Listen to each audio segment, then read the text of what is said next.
여러분 평안하십니까? 오늘도 말씀과 함께 주님의 은혜 가운데 거하시기 바랍니다. 오늘 말씀은 예레미야 8장 1절부터 12절입니다. 오늘 본문을 보면 예루살렘과 유다 백성들이 철저하게 파괴되는 것을 보여줍니다. 1절과 2절입니다.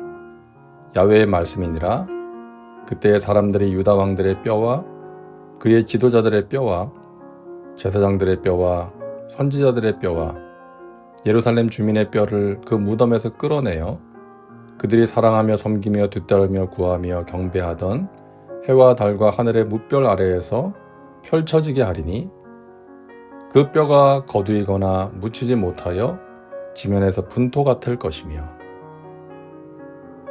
일반적으로 죽은 사람의 무덤은 건드리지 않는 것이 인간적인 도리죠.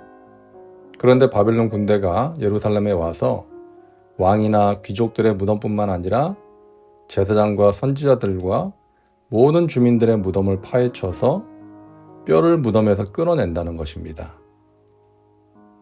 이것은 바벨론의 군대가 쳐들어와서 도시 전체를 기초까지 철저하게 파괴시킨다는 뜻입니다.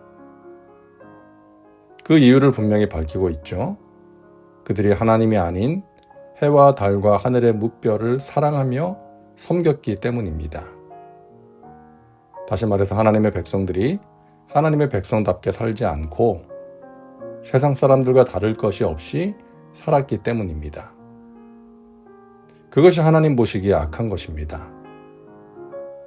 세상 사람들은 해와 달과 별을 사랑하며 섬깁니다. 죄를 죄인 줄 모르고 악하게 살아갑니다. 그러나 하나님의 백성들은 달라야 하는 것이죠. 하나님의 말씀을 듣고 따라야 하는 것입니다. 그러기만 하면 하나님께서 한없는 은혜와 복을 부어주시는데 유다 백성들은 끝까지 그것을 거부했기에 무서운 심판을 피할 수가 없었던 것입니다. 4절과 5절입니다. 너는 또 그들에게 말하기를 야훼의 말씀에 사람이 엎드러지면 어찌 일어나지 아니하겠으며 사람이 떠나갔으면 어찌 돌아오지 아니하겠느냐.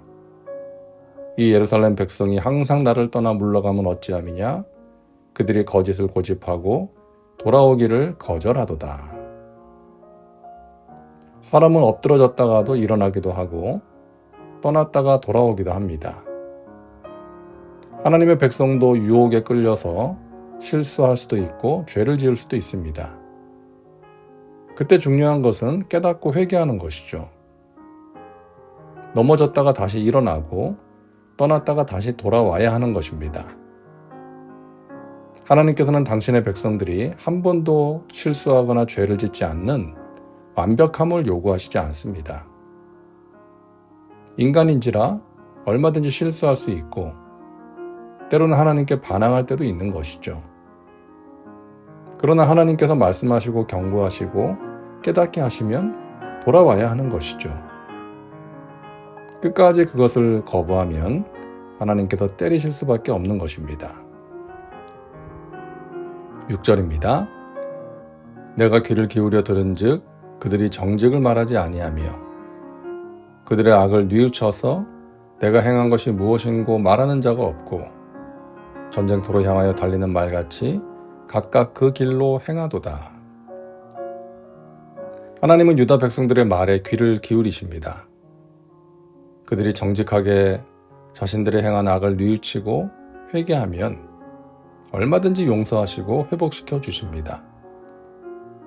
그러나 그들 가운데 그렇게 하는 사람이 없었던 것이죠. 마치 전쟁터로 향하여 달리는 말같이 자신의 정욕과 욕심을 향해 멈추지 않고 달려갔던 것입니다. 말은 위에서 탄 사람이 지시하시는 대로 달리거나 멈추어야 하는데 위에 탄 사람이 무슨 말을 하든 자기가 가고 싶은 대로 달리는 말이 바로 유다 백성들이었던 것이죠.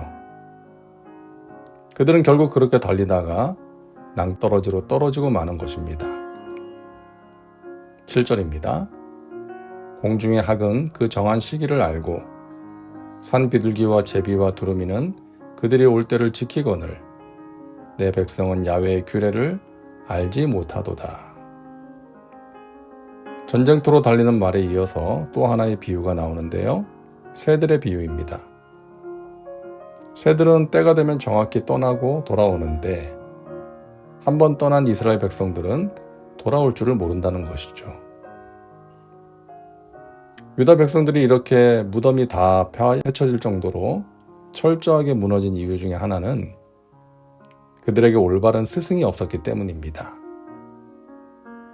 그들은 가장 작은 자로부터 큰 자까지 다 욕심내며 선지자로부터 제사장까지 다 거짓을 행함이라. 그들이 딸 내 백성의 상처를 가볍게 여기면서 말하기를 평강하다 평강하다 하나 평강이 없도다. 하나님의 백성에게 중요한 것은 바른 진리를 배우는 것입니다. 그래서 그런 진리를 전해주는 선생이 필요한 것이죠.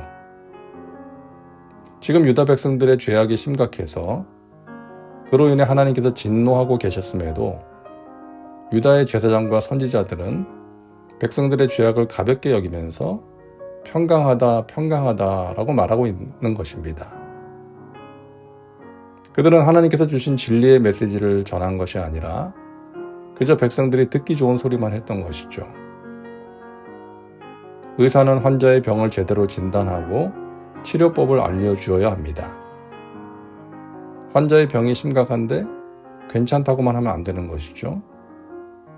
치료를 받는 것이 고통스러워도 치료를 받게 해야 하는 것이 의사의 사명 아닙니까?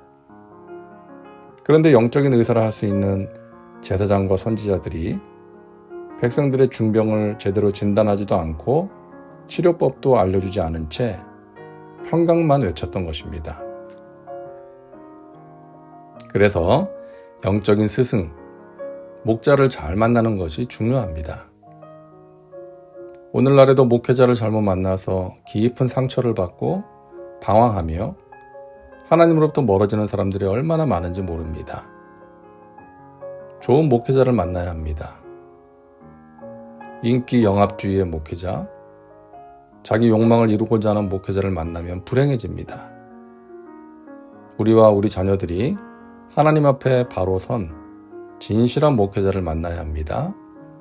그래야 하나님의 말씀을 듣고 깨닫고 바르게 살아갈 수가 있고 행복하게 신앙생활을 할 수가 있는 것입니다. 기도합니다. 사랑과 은혜가 풍성하신 하나님, 오늘도 말씀과 함께 살게 하시니 감사합니다. 하나님께 돌아오기를 끝까지 거부하다가 무서운 심판을 당한 유다를 보며 많은 생각을 하게 됩니다. 하나님, 이 나라가, 이 나라의 백성들이, 그리고 하나님의 교회와 믿는 자들이 성경의 예언서가 주는 교훈을 깨달아 알게 하옵소서. 하나님을 멀리하는 자들이 하나님께로 돌아오는 은혜가 있게 하옵소서. 오늘도 말씀과 함께하는 우리 믿음의 식구들, 하나님을 가까이 하고 말씀을 가까이 하는 그러한 백성들에게 세상에 줄 수 없는 은혜와 평강을 부어 주시옵소서. 예수님의 이름으로 기도하옵나이다. 아멘. 오늘도 말씀과 함께 은혜 가운데 거하시기 바랍니다. 여러분 사랑하고 축복합니다.